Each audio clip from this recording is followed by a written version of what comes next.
ನಮಸ್ಕಾರ. ಸೋಮಪುರ ಎನ್ನುವ ಹಳ್ಳಿ. ಆ ಹಳ್ಳಿಯಲ್ಲಿ ರಾಮೇಗೌಡ ಎನ್ನುವರು ಯಜಮಾನಿಕೆಯನ್ನು ನಡೆಸ್ತಾ ಇದ್ರು. ಎಲ್ಲರೂ ಕೂಡ ಅವರ ಯಜಮಾನಿಕೆಯಲ್ಲಿ ನೆಮ್ಮದಿಯ ಜೀವನವನ್ನು ಸಾಗಿಸ್ತಾ ಇದ್ರು. ಆ ಊರಿನ ನೆಮ್ಮದಿಯನ್ನು ಹಾಳು ಮಾಡಬೇಕು ಅಂಥೇಳಿ ಪಕ್ಕದ ಊರಿನಿಂದ 2 ಕಿಡಿಗೇಡಿಗಳು ಬರ್ತಾರೆ. ಯಾವ ರೀತಿಯಲ್ಲಿ ಹಾಳು ಮಾಡೋದು ಎನ್ನುವ ಹಾಗೆ ಆಲೋಚನೆ ಮಾಡ್ತಾ ಇರುವಾಗ ಅವರಿಗೆ ಒಂದು ಉಪಾಯ ಹೊಳೆಯುತ್ತೆ.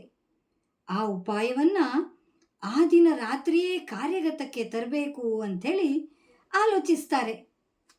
ತಮ್ಮೂರಿಗೆ ಹೋಗ್ತಾರೆ. 3 ಕುರಿಮರಿಗಳನ್ನು ತಗೊಂಡು ಬರ್ತಾರೆ.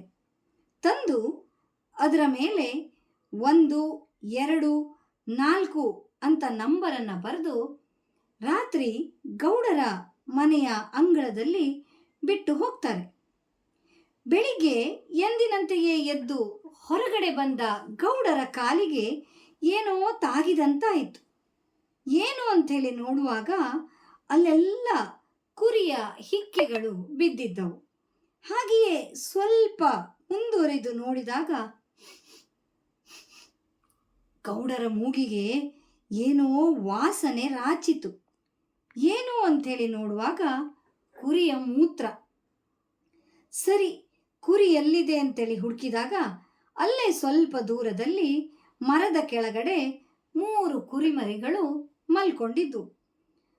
ಅದರ ಮೇಲೆ 1, 2, 4 ಎನ್ನುವ ನಂಬರ್ ಬೇರೆ ಬರೆದಿತ್ತು. ಅದನ್ನು ನೋಡಿದಂತಹ ಗೌಡರಿಗೆ ಆಶ್ಚರ್ಯವಾಗುತ್ತೆ. ಅರೆ, ಯಾರು ಈ ಕುರಿಮರಿಗಳನ್ನು ಇಲ್ಲಿ ತಂದಿಟ್ಟಿರಬಹುದು? ಯಾಕೆ ಬಿಟ್ಟಿರಬಹುದು? ಪಾಪ, ಎಲ್ಲಿಯೋ ತಪ್ಪಿಸ್ಕೊಂಡಿರಬೇಕು, ಕಳ್ಕೊಂಡವರು ಹುಡುಕ್ತಾ ಇದ್ದಾರೇನೋ ಅಂಥೇಳಿ ಅನ್ಸತ್ತೆ. ಆದರೆ ಆ ಕೂಡಲೇ ಅವ್ರಿಗೆ ಅನ್ಸತ್ತೆ, 3ನೇ ನಂಬರಿನ ಕುರಿ ಎಲ್ಲೋಯ್ತು, ಕಳ್ಕೊಂಡವ್ರು ಬಂದು ಕೇಳಿದರೆ ಕೊಡಬೇಕಲ್ವಾ ಅಂಥೇಳಿ ಆಲೋಚನೆಯನ್ನು ಮಾಡಿ ಆಳುಗಳನ್ನು ಕಳಿಸಿ 3ನೇ ನಂಬರಿನ ಕುರಿಯನ್ನು ಹುಡುಕ್ಲಿಕ್ಕೆ ಹೇಳ್ತಾರೆ. ಆಳುಗಳು ಎಲ್ಲ ಕಡೆ ಹೋಗಿ ಆ ಕುರಿಮರಿಯನ್ನು ಹುಡುಕುವ ಪ್ರಯತ್ನವನ್ನು ಮಾಡ್ತಾರೆ. ಸಿಕ್ಕುವುದೇ ಇಲ್ಲ. ಗೌಡರ ಮನೆಯ ಸುದ್ದಿ ಅಲ್ವೇ, ಊರಿಡೀ ಹಬ್ಬಿ ಊರಿನ ಜನರೆಲ್ಲ 3ನೇ ನಂಬರಿನ ಕುರಿಮರಿಯನ್ನು ಹುಡುಕುವುದರಲ್ಲಿ ನಿರತರಾಗ್ತಾರೆ. ಎಷ್ಟು ಹುಡುಕಿದ್ರೂ ಕೂಡ ಆ ಕುರಿಮರಿ ಸಿಗುವುದೇ ಇಲ್ಲ. ಯಾಕೆ ಹೇಳಿ? ಇದ್ರೆ ತಾನೇ ಸಿಗುವುದು. ಹೌದು ಸ್ನೇಹಿತರೆ, ಹೀಗೆ ನಮ್ಮಲ್ಲಿಯೂ ಕೂಡ ಕೆಲವರು 3ನೇ ನಂಬರ್ನ ಕುರಿಗಾಗಿ ಹುಡುಕಾಟವನ್ನು ನಡೆಸ್ತಾ ಇರ್ತಾರೆ. ಜೀವನ ಪರ್ಯಂತ ಆ 3ನೇ ನಂಬರಿನ ಕುರಿ ಅವರಿಗೆ ಸಿಗುವುದೇ ಇಲ್ಲ. ನೋಡಿ, ಇದನ್ನು ನೋಡಿದಾಗ ಅನಿಸೋದು, ಯಾವುದೋ ಒಂದು ಇಲ್ಲ ಎಂಬುದಕ್ಕಾಗಿ ನಾವು ಹಲವಾರು ಇದೆಯನ್ನು ಕಳ್ಕೊಳ್ಬೇಕಾಗತ್ತೆ.